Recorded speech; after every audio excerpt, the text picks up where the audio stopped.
Good morning, everybody, and welcome to our Sunday morning Faith Matters. You missed it. I wanted to see if it was going to be forced upon me or if we could miss it.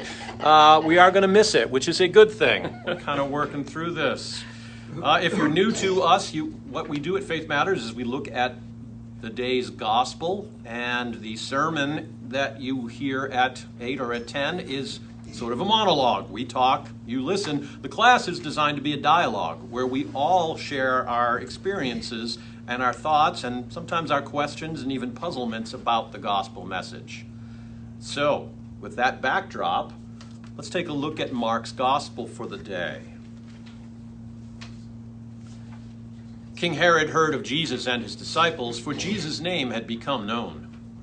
Some were saying, John the Baptizer has been raised from the dead, and for this reason these powers are at work in him. But others said, it is Elijah. And others said, it is a prophet like one of the prophets of old. But when Herod heard of it, he said, John, whom I beheaded, has been raised. For Herod himself had sent men who arrested John, bound him, and put him in prison on account of Herodias, his brother Philip's wife, because Herod had married her. For John had been telling Herod, it is not lawful for you to have your brother's wife. And Herodias had a grudge against him and wanted to kill him. But she could not, for Herod feared John, knowing that he was a righteous and holy man, and he protected him. When he heard him, he was greatly perplexed, and yet he liked to listen to him. But an opportunity came when Herod, on his birthday, gave a banquet for his courtiers and officers and for the leaders of Galilee. When his daughter Herodias came in and danced, she pleased Herod and his guests. And the king said to the girl, ask me for whatever you wish, and I will give it. And he solemnly swore to her, whatever you ask me, I will give you, even half of my kingdom. She went out and said to her mother, what should I ask for?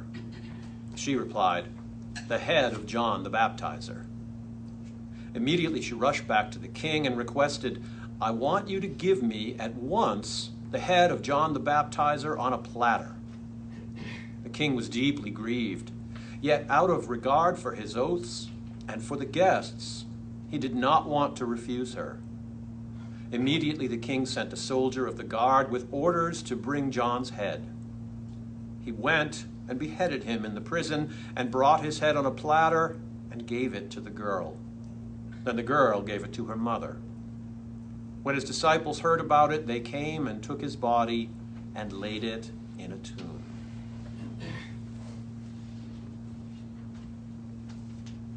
Be careful what you promise. Yeah. Be careful what you wish for. I see him as not a man of conviction. You know, he knew what he knew, but he was swayed by those presences around him. Okay. One other interesting piece of history, of course, Herod did not rule all of what we would call modern Israel. And the Galilee part was actually ruled from Damascus. I'm talking about the Romans.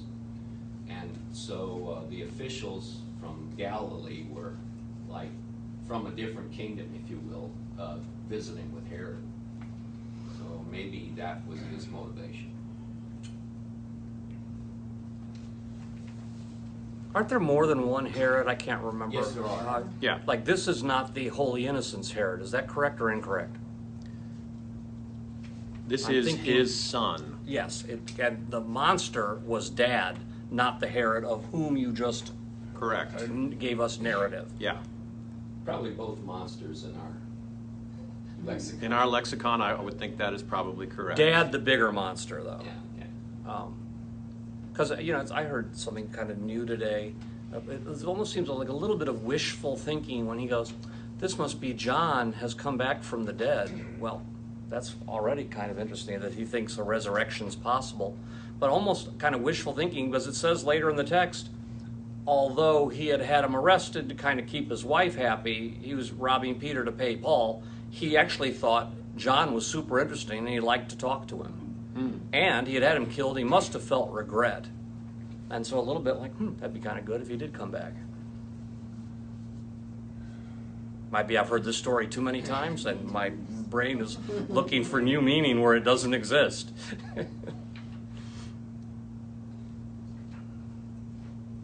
So, I have some questions regarding this. There's a lot of brutality here that we seem to just gloss over. Yeah, anybody who thinks that, Dynasty or the Real Housewives of fill in the blank is the latest in craziness. No, we've been doing this since gospel times. And, inside, I think most people have to think, well, God didn't protect John the Baptist, who's, is very high up on the spiritual ladder. What's that say for the rest of us? And then when I shudder at the thought of all the brutality in the Old Testament, and all the mass killings and everything, some of which it seems that God is complicit in. And that's difficult in reconciling that with the teachings of Jesus. How do you reconcile it? Which of those 4 questions do you want me to address? The easiest one.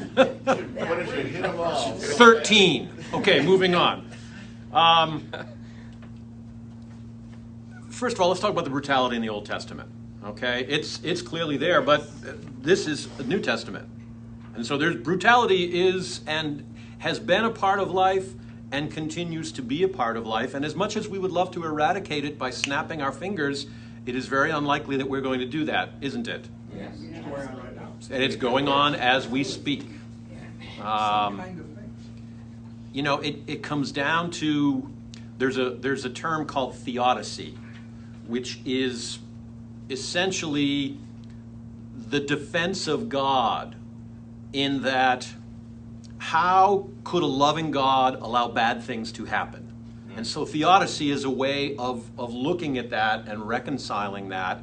And the way I reconcile that best is by realizing that, as Winnie the Pooh would say, I am a bear of little brain. Meaning, I don't know enough. I can't possibly understand enough of God. Let me finish, David. You're warning me that you're on deck. Okay. Want to be in the queue. Yeah, you're in the queue. You're in the queue. I don't have enough knowledge, enough understanding to be able to judge God. Job tried that.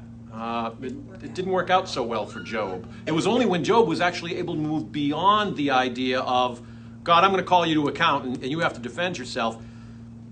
That's when Job started to recognize that, oh, wait a minute, that's because you're God and I'm not. And once he got to that point, then God restored his fortunes. That's the first piece of it. The second is this. We place a tremendous amount of importance on this mortal experience, don't we? Oh, yeah. But everything we talk about is not about pointing toward this life, but to the life to come. For we know that there are better times ahead for us. And so I also wonder, is God as concerned about this mortal experience as we are? And the answer I have to that is a decided no. It's not perfect, but it's also there. And then you have, finally, the free will argument, which we've run around that one several times. So those are some of the ways that I start to reconcile that. Let me get a few online comments, and you'll still be in the queue there, David. From Gary, greetings from Ann and Gary. Please pray for Ann, who is going into surgery Tuesday. And then about today's gospel, Gary says, I never noticed that the story of John the Baptist was a flashback because Herod thought Jesus was John who was beheaded. Second, it is an example that you can do everything right and still have a difficult life and tragic ending. And Kelly Morgan says, is this another case of women being scapegoats? It seems like so many of the bad things that happen are blamed on the whims and vengeance selfishness of women, says Kelly. I agree. Well, I hear that completely. I mean, this goes back to Eve, of course. But by the same token, I would be interested if somebody can find some redeeming value in either Herodias or her daughter Herodias in this story. Yeah, not much. Well, I think the daughter was kind of innocent in all of it.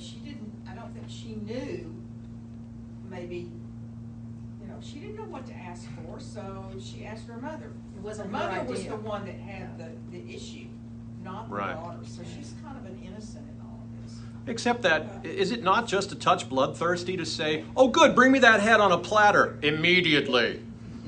That would spook me if I was dating her, I know that. She's coached by her mother. I wonder how old the daughter was.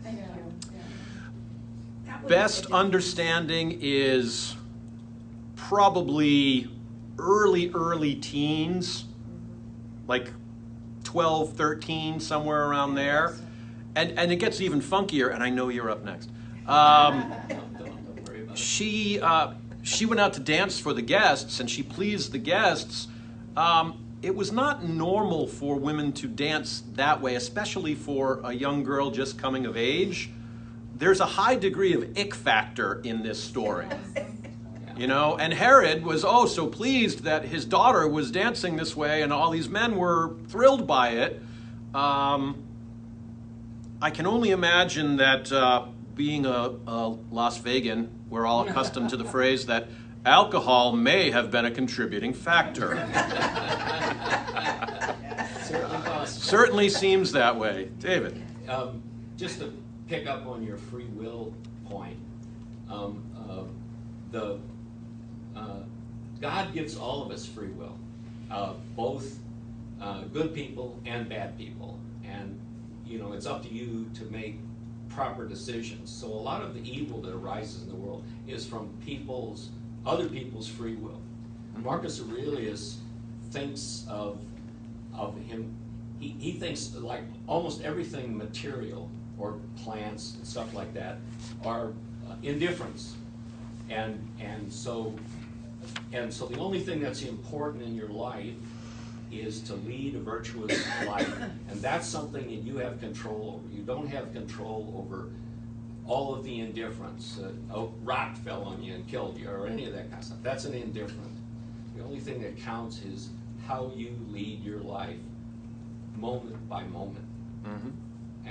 And so, and by the way, he persecuted Christians big time.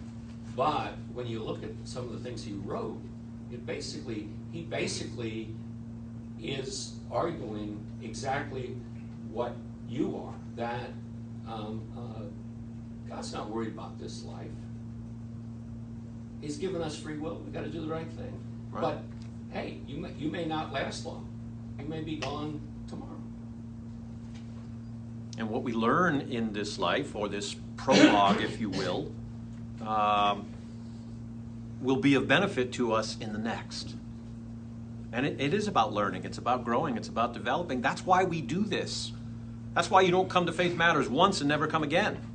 That's why we don't, the Bible's not a Danielle Steele novel. You don't read it once and never touch it again. The Bible, the words are the same, but what we discern from the Bible changes as we change. Amen. Amen. That's why one of my pet peeves is when people are like, well, the church is the one institution in the world that should never change.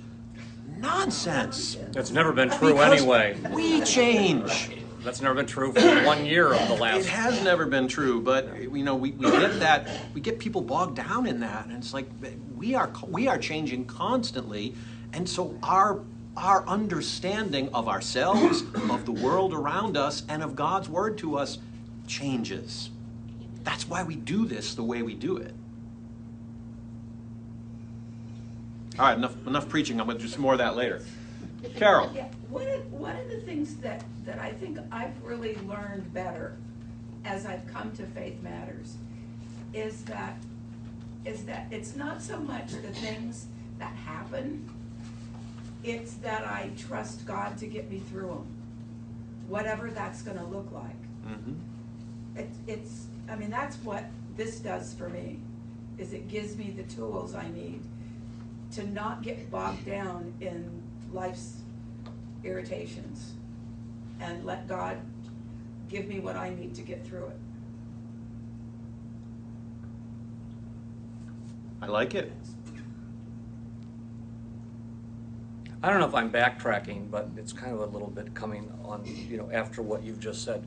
But back to this idea that John the Baptist, who Jesus says, none of the prophets are greater than he. This is the top-notch prophet there is. And he didn't have to go out of his way to make that proclamation. So this is how strongly he felt about it. And it seems like a horrible and random death, and decided by idiots, for idiots, of idiots. And I think that's part of the reason why you can sort of detach a little bit and go, now John the Baptist doesn't have to live in a prison underneath all this foolishness. He's really free. And my hunch is that John the Baptist was highly confident in a benevolence of the universe that would exceed the beating of his heart and the EEGs in his brain. And then you can look at it for as violent as it is, actually a pretty quick death to have an axe go right across your neck. And if one were to read about near-death experiences, one of the things one hears commonly is that right before the drowning, or so, that actually a peace of God precedes the event. Not just when you're under the water, but they look back at the entire event. There was this total peace and presence of God, and I'm going to go out on a limb and say John the Baptist probably had that through the entire thing. And what a blessing then not to watch these morons pass his head around like he's a plate of green beans. That kind of goes to my question of whether our spirit ejects. It does. Kind of like a pilot from a plane that's about to crash. Right. Yeah. Well, there are always those stories of people who have the near-death experience, especially in the operating room, and almost universally they talk about being above and looking down at the surgeons and all of them working on them. And that's what we hear from the folks who ultimately come back. So there's a great probability of that. Yeah. Yes, ma'am. To piggyback on your alcohol comment, that there might be alcohol involved, in the Message, verse 26, that sobered the king up fast. Yeah. Yeah, I mean, you can certainly, am I crazy? Well, don't answer that. But, Of course you are. or, nobody does this job unless you're, I mean, you can read this as, so he throws a banquet for his own birthday, for his courtiers, his officers, and all the leaders of Galilee. Then he brings in the daughter to dance for them. You have to imagine that they've been feasting and drinking and making rather merry, as Dickens would say. And that has to lead into some of this. Because what kind of an idiot, if you are king, what kind of an idiot goes, you know what, that was a really good dance. I mean, a really, really good dance. I'm going to give you anything. I'll give you half of my kingdom. Really? You know? Alcohol had to be a contributing factor, but there's also a great deal of stupidity there, because anybody who has any degree of power should have learned by now, don't make promises that you are not willing to deliver upon, because people will expect you to. Well, he did come through with the promise. Well, he didn't think he had any choice, but it's also interesting the way that they phrase it. He did not want to kill John the Baptist. We know this, right? No, Can we all agree on this? Clearly, Right, yeah. that's clear, yeah. The king was deeply grieved, yet, out of regard for his oath, and wait for it, and for the guests, he didn't want to refuse her. So he murdered John the Baptist just so he wouldn't lose face. Yeah, right, His right. egos. Wow, ego, exactly. You have to wonder what would his response have been if she said, okay, I'll take half of your kingdom. Like, that would have been, to a king, in front of other leaders, it would have Yeah. been horrible. Right, yeah, that's true. Well, except that she was his daughter, and so she was she was already living the life of luxury. And an heir, right? And an Kind of, heir so in she's- some way, shape, or though form. she's So female. it would have been easy for him to say, fine, you have half my kingdom. I'm going to take care of it for you. I'll hold it in trust for you. Trust me. You know, that would have been an easy one for him, and it would have gotten him off the hook, and he would have looked like the really big man in front of all of his guests, wouldn't he? I think he had to be utterly shocked when she said, I want the head of John the Baptist. What? Father Vince. Well, the question has been asked in different ways. Why do bad things happen to good people, God's people? We go to Calvary. My God, why have you forsaken me? Right. Jesus ends up in the same position as others. Yeah. Right, Yeah. I mean, John is killed in a not so great way, and that's sort of a foreshadowing of what's going to happen to Jesus. Only Jesus, as Chris said, you know, beheading is the one thing it has going for it is it's quick. Crucifixion was not quick. It was about as slow and torturous as they could make it at the time. And believe me, they tried. That was the whole point of crucifixion, to make it as brutal as possible, because it wasn't, yes, it was to rid Rome of their enemies, but it was much more to strike fear in the hearts of others and keep them in line.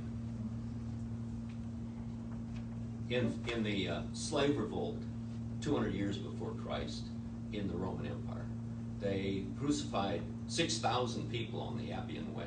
So they were into industrial scale crucifixion. They knew how to do it. Imagine what that must have been like walking along that. That was the only road, and you had to walk along this road and see these crucified men hanging all along there. A visible and visceral reminder of the awesome power of Rome. What's the moral of the story? Don't get drunk and shoot your mouth off. That's a moral of it. right. Well, it's a double moral. I mean, we've got to keep it G-rated and Sunday morning appropriate. So, you know, you have to use euphemistic words. Is anybody else nervous right now? Alcohol influenced, perhaps, excited men making bad decisions. You know, there's the ick factor plus the alcohol, and those two things Right. go very badly together. So I think, again, Don't drink and drive. There you right, or That get too. lustful. How's that? If I still kept it, go. You can drive them. I think we know what you're talking about. yeah. But I think one could also look at it and say, there's a real danger in telling the truth to people who don't want to hear the truth, right? That's what John did. It didn't end terribly well for him. That's what Jesus did. Didn't end terribly well for him either. But, unlike John, Jesus was resurrected, and that changed it all for us. I think one point of this gospel is it's a foreshadowing of what Christ is going to go through. In other words, a casual, treatment of both your body and your life. Yeah. So I think it's a foreshadowing of Christ's passion.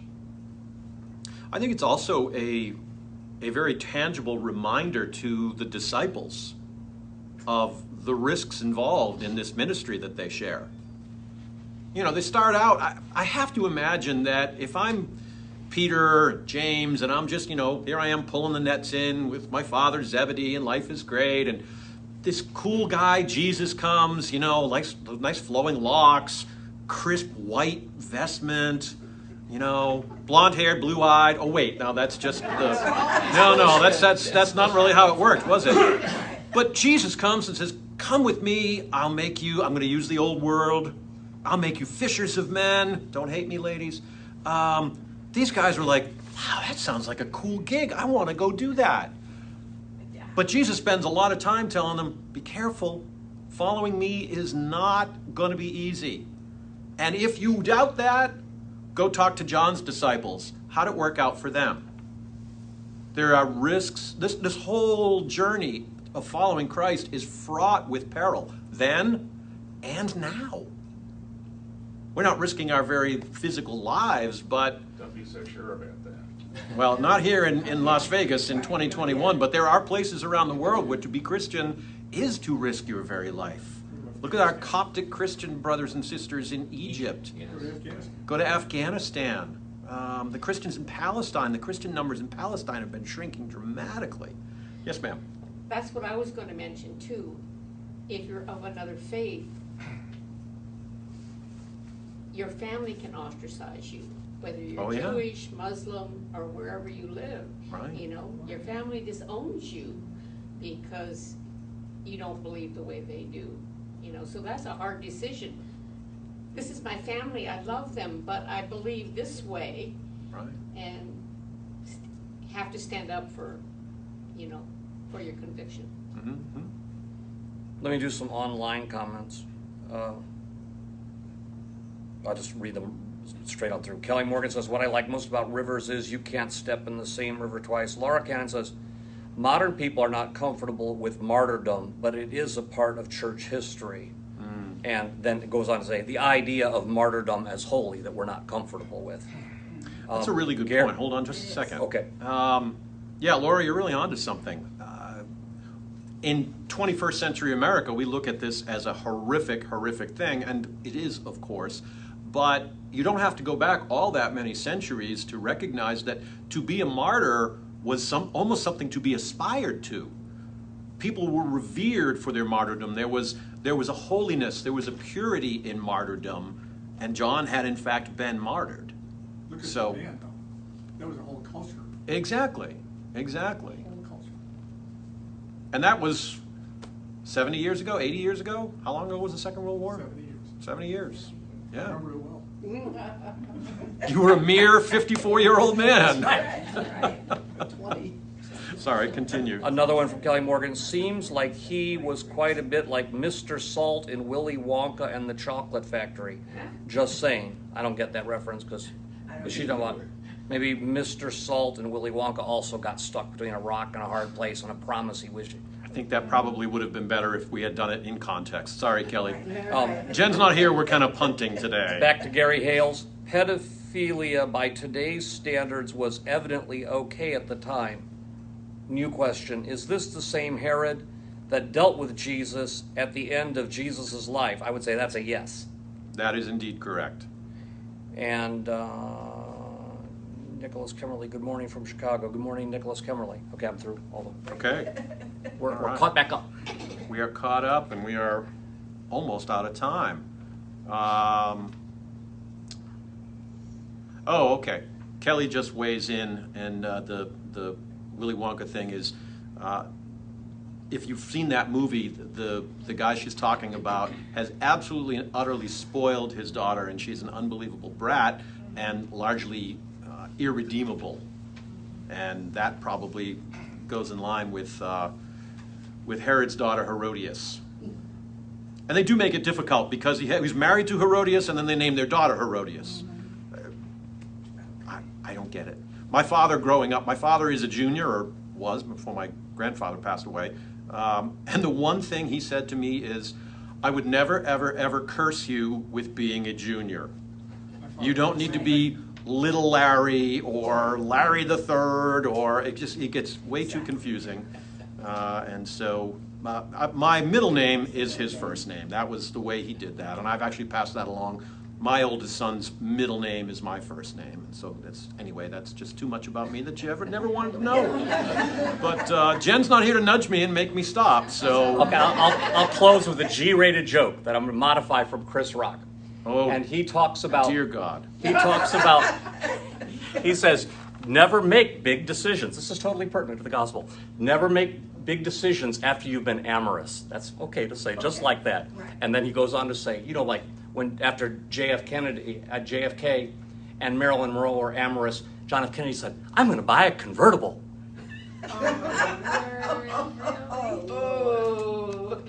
Thank you, Chris Rock. Well, I want to thank you for joining us on our very last edition of Faith Matters, since the diocese will be pulling this from the airwaves on an ongoing basis. Just joking. Thank you for being with us, friends, and we are looking forward to, somebody's like, oh God. We are looking forward to worshiping with you in half an hour at 10 a.m. In the meantime, God bless.